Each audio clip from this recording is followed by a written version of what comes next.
નમસ્કાર, પ્રસ્તુત છે દૂરદર્શન સમાચાર. સૌપ્રથમ મુખ્ય સમાચારો. સ્માર્ટ સિટી મિશનને 1 વર્ષ પૂર્ણ થયા નિમિત્તે પુણેમાં પ્રધાનમંત્રીની અધ્યક્ષતામાં ખાસ કાર્યક્રમ. નવા 14 સ્માર્ટ સિટી પ્રોજેક્ટ્સને પણ કર્યા લોન્ચ. પ્રથમ તબક્કાના 20 શહેરો વિડીયો કોન્ફરન્સથી જોડાઈ કામગીરીની આપી જાણકારી. સ્માર્ટ સિટી મિશનને જનાંદોલન ગણાવતા પીએમ.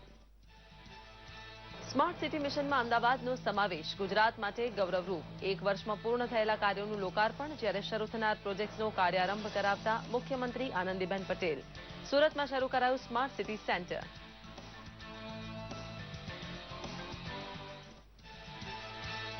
બે કેન્દ્રીય મંત્રી આજે ગુજરાતમાં. કેન્દ્રીય વિજ્ઞાન અને ટેકનોલોજી મંત્રી ડોક્ટર હર્ષવર્ધને ભાવનગરમાં લીધી સેન્ટ્રલ સોલ્ટ રિસર્ચ ઇન્સ્ટિટ્યૂટની મુલાકાત. પૂરની સ્થિતિમાં દેશના વિવિધ ભાગોમાં આધુનિક ટેકનોલોજીથી પીવાનું શુદ્ધ પાણી પહોંચાડવાની સંસ્થાની કામગીરી બિરદાવી. કેન્દ્ર સરકારની મોટાભાગની યોજનાઓનો લાભ જનતા સીધો લઈ રહી હોવાનું જણાવતા કેન્દ્રીય એમએસએમઈ મંત્રી કલરાજ મિશ્ર. જામનગરમાં ઉદ્યોગકારો સાથે બેઠક અને વિકાસ પર્વ માટે આવેલા શ્રી મિશ્રે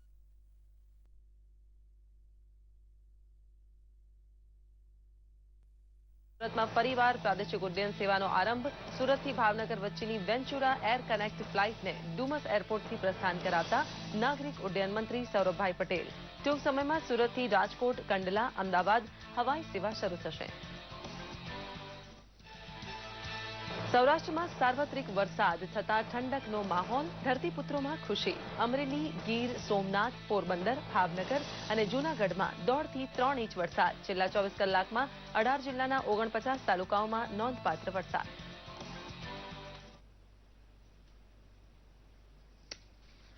સમાચાર વિગતવાર જોઈએ. કેન્દ્ર સરકારની મહત્વાકાંક્ષી સ્માર્ટ સિટી પ્રોજેક્ટની પ્રથમ વર્ષગાંઠ નિમિત્તે આજે પૂના ખાતે કાર્યક્રમ યોજાયો હતો, જેમાં પ્રધાનમંત્રી નરેન્દ્ર મોદીએ પ્રથમ તબક્કામાં પસંદગી પામેલા 20 શહેરો માટે 14 સ્માર્ટ સિટી પરિયોજનાની શરૂઆત કરાવી હતી. આ ઉપરાંત પ્રધાનમંત્રીએ સ્માર્ટ નેટ પોર્ટલ અને મેક યોર સિટી સ્માર્ટ સ્પર્ધાની પણ શરૂઆત કરાવી હતી. આ પ્રસંગે સ્માર્ટ સિટી મિશનના પ્રથમ તબક્કામાં પસંદગી પામેલા 20 શહેરો વિડીયો કોન્ફરન્સિંગથી કાર્યક્રમ સાથે જોડાયા હતા અને કાર્યોની જાણકારી આપી હતી. કાર્યક્રમને સંબોધન કરતા પ્રધાનમંત્રીએ જણાવ્યું હતું કે સ્માર્ટ સિટી યોજનાથી શહેરો વચ્ચે સ્પર્ધાનો માહોલ ઊભો થવાથી શહેરોનો વિકાસ થયો છે. તેમજ પ્રધાનમંત્રીએ શહેરીકરણને સમસ્યા તરીકે નહીં પરંતુ અવસર તરીકે લેવા માટે જણાવ્યું હતું.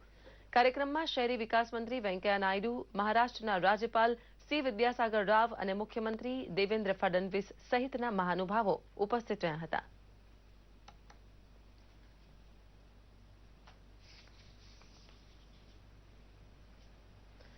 સ્માર્ટ સિટી મિશન હેઠળ 1 વર્ષ અગાઉ શરૂ કરાયેલા કાર્યોનું મુખ્યમંત્રી આનંદીબેન પટેલના હસ્તે લોકાર્પણ કરાયું હતું. અમદાવાદની એનએચએલ મ્યુનિસિપલ મેડિકલ કોલેજ ખાતે એમણે 4 લેક્ચર હોલનું લોકાર્પણ કર્યું હતું. સરકાર દ્વારા મેડિકલ કોલેજમાં વધેલ સીટને ધ્યાનમાં રાખી 1700 લાખના ખર્ચે મેડિકલ કોલેજમાં અદ્યતન સુવિધાવાળા લેક્ચર હોલ બનાવવામાં આવ્યા છે. આ પ્રસંગે મુખ્યમંત્રી દ્વારા આંગણવાડી બહેનો દ્વારા બનાવવામાં આવેલ આંગણવાડી માટે ઉપયોગી એપ્લિકેશન પણ લોન્ચ કરી હતી. અમદાવાદ શહેરમાં શરૂ થયેલ વિવિધ કામોના ભાગરૂપે જન્મ મરણના દાખલા ઓનલાઈન મેળવનાર લાભાર્થીને મુખ્યમંત્રી દ્વારા દાખલા એનાયત કરવામાં આવ્યા હતા. ઉપરાંત શહેરીજનો માટે નવા શરૂ કરવામાં આવેલ જનહિત કાર્ડ, જેના દ્વારા પ્રોપર્ટી ટેક્સ, બીઆરટીએસ જેવી વિવિધ વ્યવસ્થા કાર્ડ દ્વારા પેમેન્ટ કરી શકાય તેવી સુવિધાવાળું કાર્ડ લાભાર્થીને એનાયત કરવામાં આવ્યું હતું. પરંતુ ક્યાં પાણી ભરાશે, ક્યાં શું થશે બહુ ડિટેલમાં ખબર ના હોય, આપણે એમને મદદ કરવાની છે. કોર્પોરેશનના કાઉન્સિલરો પણ મદદ કરે અને બધા સહયોગી બનીને મદદ કરે તો અમદાવાદ ધીરે ધીરે કરીને એક ઉત્તમ શહેર બની જશે. આનંદીબેન પટેલ મુખ્યમંત્રી આ બાજુ સ્માર્ટ સિટી પ્રોજેક્ટમાં પસંદ થયેલ સુરત શહેરમાં મંત્રી સૌરભભાઈ પટેલના હસ્તે મહાનગરપાલિકા દ્વારા સ્માર્ટ સિટી સેન્ટર શરૂ કરાયું હતું. આ ઉપરાંત મિશન હેઠળ વિવિધ એપ્લિકેશનનું લોકાર્પણ પણ કરાયું હતું.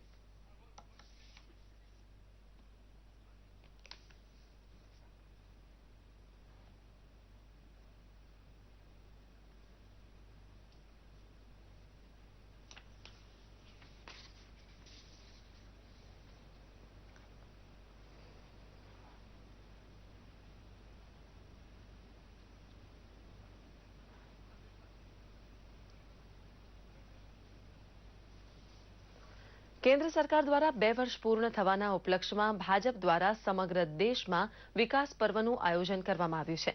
કેન્દ્રીય મંત્રી સાયન્સ અને ટેકનોલોજી મંત્રી ડોક્ટર હર્ષવર્ધનની ઉપસ્થિતિમાં આજે ભાવનગર ખાતે વિકાસ પર્વ યોજાયું હતું, જેમાં મોટી સંખ્યામાં ભાવનગર, અમરેલી અને બોટાદ જિલ્લાના ભાજપના કાર્યકરો ઉપસ્થિત રહ્યા હતા.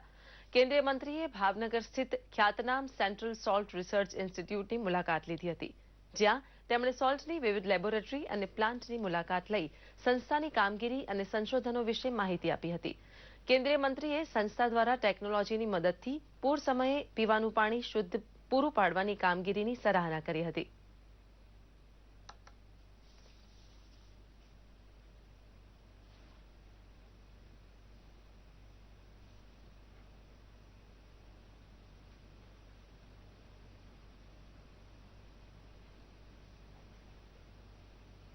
देश में जो बड़ी संख्या के अंदर ये भारत में आपको सुनकर दुख होगा कि 83% गर्भवती महिलाएं जो हैं वो एनीमिया की शिकार हैं. 83% गर्भवती महिलाएं, ये कोई छोटी संख्या नहीं है. ये अभी भी होता है. ये थायराइड डिसऑर्डर्स से कितने लोग प्रभावित हैं, तो फिर आयोडीन का फोर्टिफिकेशन है, फिर पोटाश जैसी चीज़ों को निकालना. तो मैं ये समझता हूँ कि यहाँ की जो ये भावनगर की लेबॉर्ट्री है, ये CSIR की भी प्रतिष्ठित लेबॉर्ट्रीज में से एक है. કેન્દ્ર સરકારના સૂક્ષ્મ, લઘુ અને મધ્યમ ઉદ્યોગોના મંત્રી કલરાજ મિશ્ર આજે જામનગરની મુલાકાતે છે. જામનગરના ઉદ્યોગકારો સાથે બેઠક અને ભાજપા વિકાસ પર્વ નિમિત્તે આવેલા શ્રી મિશ્રએ પત્રકાર પરિષદ સંબોધી હતી. દૂરદર્શન સાથે વાતચીત કરતા શ્રી મિશ્રએ કેન્દ્ર સરકારની મોટાભાગની યોજનાઓનો લાભ સીધો જ જનતા લઈ રહી હોવાનો ઉલ્લેખ કરતા જણાવ્યું કે વચેટિયા પ્રથા બંધ કરી નાણાંનો સ્ત્રોત સીધો જ લાભકર્તાઓ સુધી પહોંચાડવાની સરકારની નેમ છે અને એ દિશામાં સરકાર પગલાં ઉઠાવી રહી છે. ये मेजर क्लस्टर है जिसमें 500 से लेकर 1000 तक हैं. उसमें हम 3.5 करोड़ का 3.5 करोड़ का अनुदान देते हैं, और उससे नीचे है 500 तक का है जिसको हम मिनी क्लस्टर कहते हैं. इसमें हम 1.5 करोड़ का अनुदान देते हैं. સુરતના ઉદ્યોગ સાહસિકો દ્વારા ફરીથી વેન્ચુરા એર કનેક્ટ ઇન્ટ્રાસ્ટેટ ફ્લાઇટ શરૂ કરતા સુરતીઓમાં અને સુરતના વેપાર જગતમાં ખુશીની લાગણી ફેલાઈ છે. તો હવેથી સુરતીઓ પ્લેન મારફતે અડધા જ કલાકમાં ભાવનગર પહોંચી શકશે. જોઈએ એક રિપોર્ટ. ફરી એકવાર સુરતથી ભાવનગર વચ્ચે હવાઈ સેવા શરૂ થઈ ગઈ છે. આ સેવાનો પ્રારંભ ઉડ્ડયન મંત્રી સૌરભભાઈ પટેલના હસ્તે કરવામાં આવ્યો હતો. આ ફ્લાઇટનો સમય સવારે 9:45 કલાકે સુરતથી પ્રસ્થાન કરશે અને ભાવનગર 10:15 વાગે માત્ર અડધા કલાકમાં પહોંચી જશે. તો આ તરફ ભાવનગરથી 10:30 કલાકે નીકળશે, જે સુરત એરપોર્ટ પર 11 કલાકે પહોંચશે. જ્યારે ગુજરાત સરકારે બહાર પાડી હતી તો એનો મૂળ હેતુ કે ગુજરાતની અંદર વધારે વધારે એરપોર્ટ્સ ડેવલપ થાય, વધારે વધારે રાજ્યની અંદર કનેક્ટિવિટી મળે અને મોટા શહેરો હોય, બોમ્બે હોય, દિલ્હી હોય, એ આવતા દિવસોમાં બી આવા નાના નાના શહેરો જોડે કેવી રીતે ઝડપથી જોડાય એ માટે ઇન્ફ્રાસ્ટ્રક્ચર ઊભું કરવાનો રાજ્ય સરકારે નિર્ણય કર્યો. કેન્દ્ર સરકારની ગુજરાત સરકાર દ્વારા આંતરરાજ્ય ઇન્ટ્રાસ્ટેટ એક કનેક્ટિવિટી માટેનું ટેન્ડર બહાર પાડવામાં આવ્યું હતું. આ ટેન્ડર વેન્ચુરા એક કનેક્ટ લિમિટેડના ફાળે આવતા ઇન્ટ્રાસ્ટેટ હવાઈ સેવાનો આરંભ કરવાના દ્વાર ખુલી ગયા હતા. હવે આજથી સુરત ભાવનગર વચ્ચે હવાઈ સેવાનો આરંભ કંપની દ્વારા કરવામાં આવ્યો હતો. ચારે મિત્રોએ નક્કી કર્યું કે સુરતે આપણને બહુ આપ્યું છે, તો આ સુરતના ઉત્થાન માટે આપણે ભલે 10-10 કરોડ રૂપિયા ચેરિટી કરી એમ સમજશું, પણ આપણે એરલાઇન શરૂ કરીએ કે હવે જે આપણી એરલાઇન શરૂ જે થઈ છે એ વધ્યા કરે. હમણાં અમારી સુરત ભાવનગર આ એક જ ફ્લાઇટ છે. આવતા અઠવાડિયાથી એટલે કે મંગળવારથી અમારી ફ્લાઇટ 26 તારીખથી બુધવારથી રાજકોટ શરૂ થઈ જશે અને ત્યાર પછી શુક્રવારથી અમારી ભુજ અને જે બાકીની ફ્લાઇટો છે રાજકોટ, કંડલા, રાજકોટ અને ડાયરેક્ટ સુરત, અમદાવાદ આ બધું ચાલુ થઈ જશે. ઉલ્લેખનીય છે કે ઉદ્યોગ સાહસિકો થકી શરૂ કરાયેલા વેન્ચુરા એરલાઇન્સ કેટલાક કારણોસર મહિનાઓથી કેન્દ્ર સરકાર દ્વારા બંધ કરવામાં આવી હતી, જેનો આજે ફરી આરંભ થઈ ગયો છે. હાલ તો સુરત ભાવનગર હવાઈ સેવા શરૂ કરાઈ છે. આગામી ટૂંક સમયમાં સુરત અમદાવાદ કંડલા અને કંડલાથી રાજકોટ વચ્ચેની સેવાનો પણ આરંભ થશે. દૂરદર્શન સમાચાર માટે સુરતથી એઝાઝ શેખનો અહેવાલ. વધુ સમાચાર એક નાનકડા વિરામ બાદ. ये है मेरा परिवार. इन्होंने मेरी मौत से कुछ नहीं सीखा. मुझे मधुमेह हुआ और अब टंगा हूँ दीवार पर. ये है मेरे सुपुत्र. सुबह देर से उठना, फिर भाग दौड़ और टेंशन. हाँ, शाम दोस्तों के साथ. ये है मेरी बहू. आराम पसंद है. सब्जी भाजी लाती है पर गाड़ी से. समोसे हो या गुलाब जामुन, भला दो चार ही क्यों.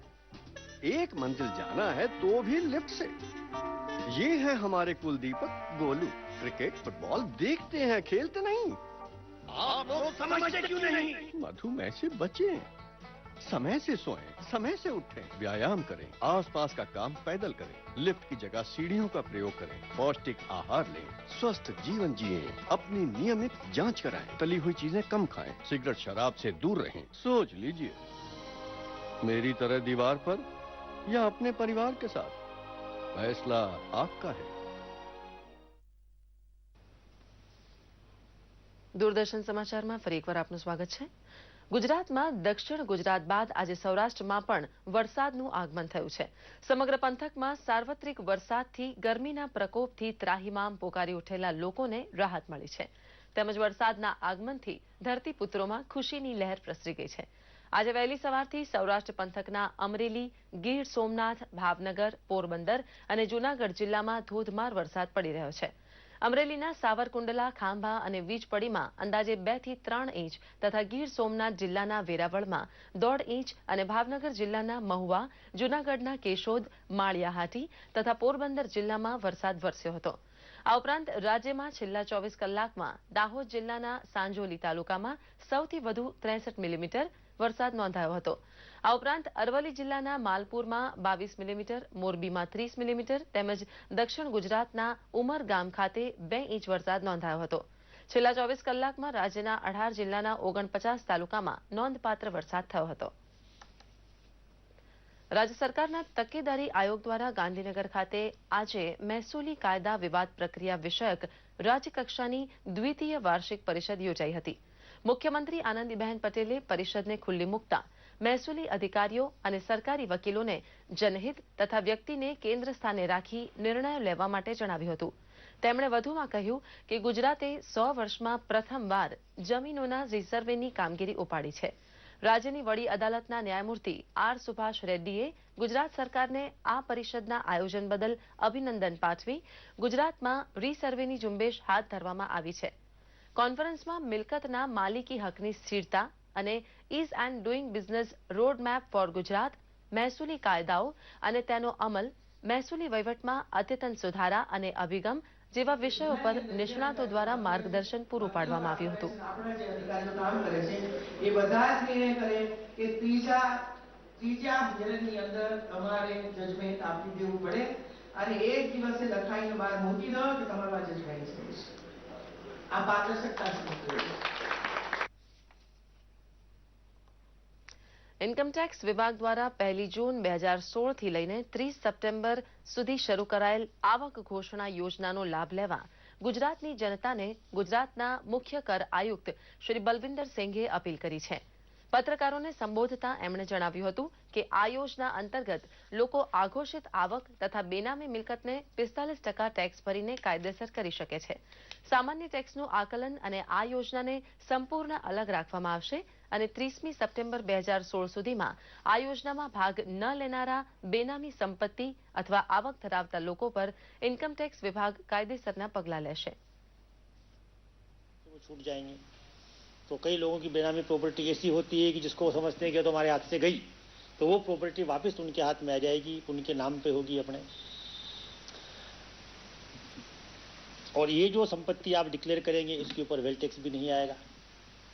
ये भी आपको एक एक्स्ट्रा फायदा है और किसी तरह की आपकी इस मामले में कोई तंग नहीं किया जाएगा.